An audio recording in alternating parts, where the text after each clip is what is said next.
Dear students, in this video we are moving on to the next portion of module 1, that is about the relationship between the various elastic constants. Various elastic constants includes modulus of elasticity, modulus of rigidity, bulk modulus. Another elasticity constant is about Poisson's ratio. Poisson's ratio is the ratio between lateral strain to longitudinal strain, or it is a ratio between lateral strain to linear strain. This about the lateral strain and linear strain we have already been discussed. Linear strain or longitudinal strain is the strain that which occurs in the direction, or the change in dimension that occurs in the direction of the load applied, and a lateral strain is the change in dimension that occurs in the direction perpendicular to the load of line of application of the load.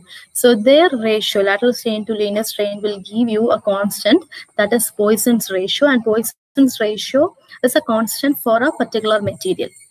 For a material, the value of Poisson's ratio is a constant, it doesn't vary. And for Poisson's ratio for steel is from 0.25 to 0.33. Now, if you're considering a rectangular bar, you can say that Poisson's ratio mu is equal to, we know that, lateral strain by longitudinal strain or linear strain. Lateral strain is the strain that occurs in the direction perpendicular to the line of application of the load. So if this is the line of application of the load, then lateral strain or lateral dimension is this dimension. That means the width or width of the body. So for rectangular bar, if the width is b, then that will be delta b by b, and divided by linear strain. Linear strain is a change in dimension that occurs in the direction of application of the load. This is the load applied, so the change in this dimension will be linear strain. Let that length be L, then you can write it as delta L by L. So you can write this equation, rewrite this as lateral strain is equal to mu into longitudinal strain, and here you can see a negative sign, that is to show that there is a reduction in the lateral strain, or there is a reduction in the lateral dimension. That means if you are applying a tensile force on a cylindrical bar, the length of the bar will increase, but at the same time the diameter of the bar decreases, and that decrease in the dimension is denoted by this negative sign.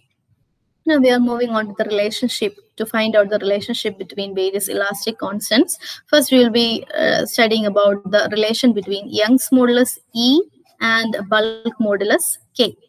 Okay, so consider a cube, and in this cube is applied to a stress sigma in all the three directions. Okay, fine. All the three direction, a stress sigma is applied. Okay, now what will be the volume of this cube? If the one of the side is L, the volume of the cube will be L cube. So V is equal to L cube. Fine. Now we are moving on to some basic concepts. That is, now consider the strain on one of the side of the cube. That means consider only this stress.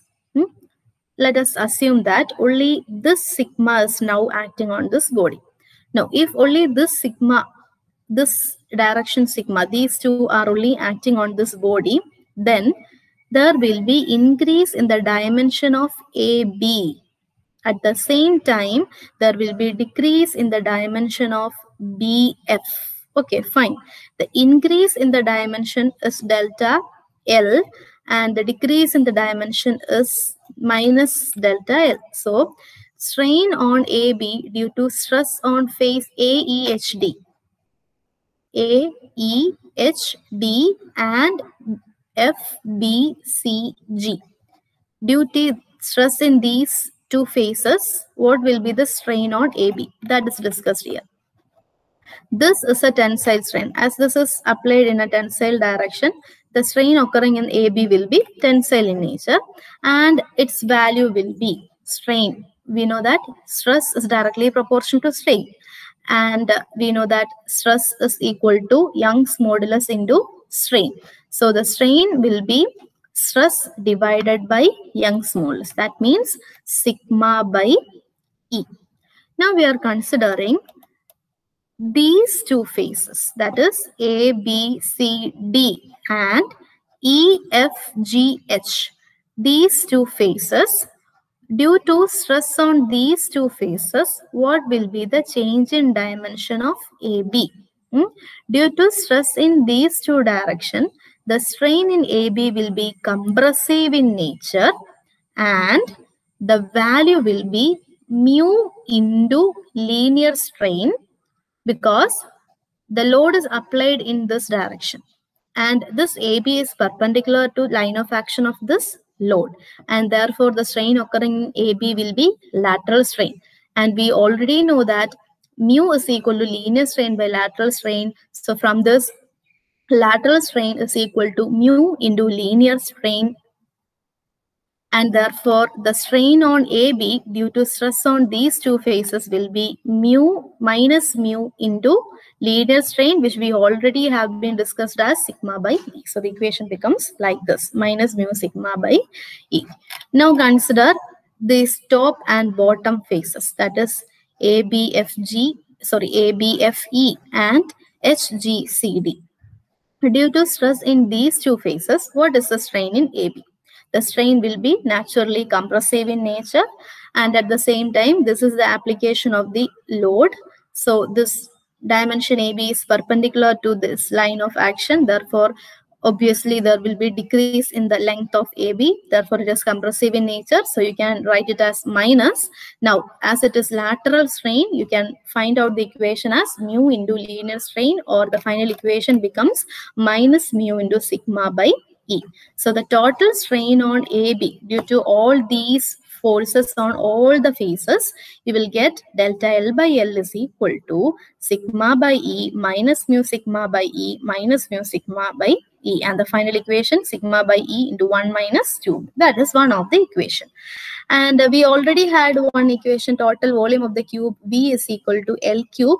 So from this, differentiating this equation with respect to L, you will get dV by dL is equal to 3L square, or you can write it as dV is equal to 3L square dL. Now let it be the third equation. Now divide this third equation with this original first equation. You will get dV by V is equal to 3L square dL by L cube, and the equation becomes like this. Now take this equation 2, and we have dL by L as this. So substitute for dL by L as sigma by E 1 minus 2 mu here. So the equation becomes dV by V is equal to 3 into sigma by E into 1 minus 2 mu. So, but we know that bulk modulus K is equal to direct stress by volumetric strain. That is, direct stress is sigma. Volumetric strain I have already discussed as change in volume by original volume. So sigma by dV by V is K. So you can rewrite, you can find, you can bring this sigma dV by V to here and all other terms to left side. Then you can write it as sigma by dV by V can be taken as K is equal to E by 3 sigma 1 minus 2 mu, or you can rewrite this equation as E is equal to 3K into 1 minus 2 mu. And this is the relation between Young's modulus and bulk modulus. Okay, fine. Next, we are moving on to find out the relation between Young's modulus and shear modulus or rigidity modulus. Look at this body. This body is subjected to shear stress. You can see the stress here, one to this direction and the other to the opposite direction. So this body is subjected to shear stress. And let this side be fixed. And a load is applied in this direction. What happens? This body has a tendency to deform or move D to D dash. And therefore what happens? The diagonal BD will be extended to D dash B, or BD will be elongated to another length. At the same time, the face CB will be having an angular deformation of theta, and the same angular deformation occurs in this side also. This, I think you have understood this diagram. Okay, fine. Now we are moving on to the concept that what is the strain in BD? As the body is subjected to this stress, this body has a tendency to deform like this. So this BD is having a tendency to get elongated. So the strain in BD is tensile in nature. So tensile strain in diagonal BD is equal to, the equation for strain is stress by Young's modulus. So tau by E. The stress acting on this body is tau. So tau divided by E.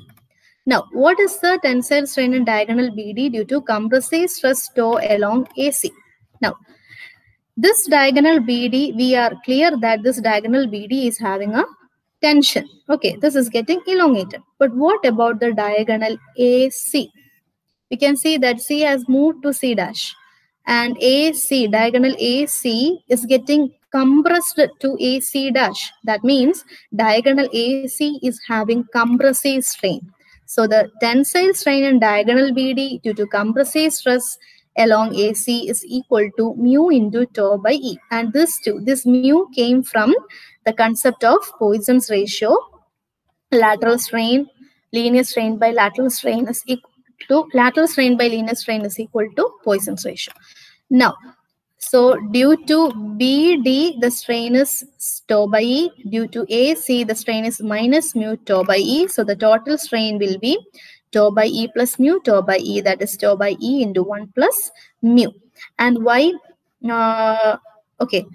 So the total equation becomes tau by E into 1 plus mu. The total tensile strain and diagonal BD, but it is from the theorem. This is a particular statement in MOS, and that statement is to be by hearted by you, because there is an explanation or a brief proof behind the statement, but that has not been included in your syllabus. If anyone is interested, you can ask me, I will explain it. But for time being, here we will be studying, or we'll be stating this statement, and the proof will be dealt later. So the total tensile strain and diagonal is equal to half of the shear strain. That is a statement, and there is a proof for the statement. We will discuss it later. So the total tensile strain is equal to half of shear strain. The equational representation of the statement is this one. Total tensile strain is equal to half of shear strain. Or you can write shear strain in terms of rigidity modulus as shear stress by G. So you can write it as half of tau G. And this can be equated to this equation. Half tau G is equal to tau by E1 plus mu. So you will get the equation as E is equal to 2G into 1 plus mu. And this is the relation between Young's modulus and rigidity modulus. Now to find out the relation between all these three constants, just rewriting the equation. These two equations have been derived. Now from this, 1 minus 2 mu is equal to E by 3K, 1 plus mu is equal to E by 2G. And then the second equation is multiplied with 2. The equation becomes like this. Then that equation is then added with this third equation is then added with fourth equation. Fourth equation is similar to first equation itself.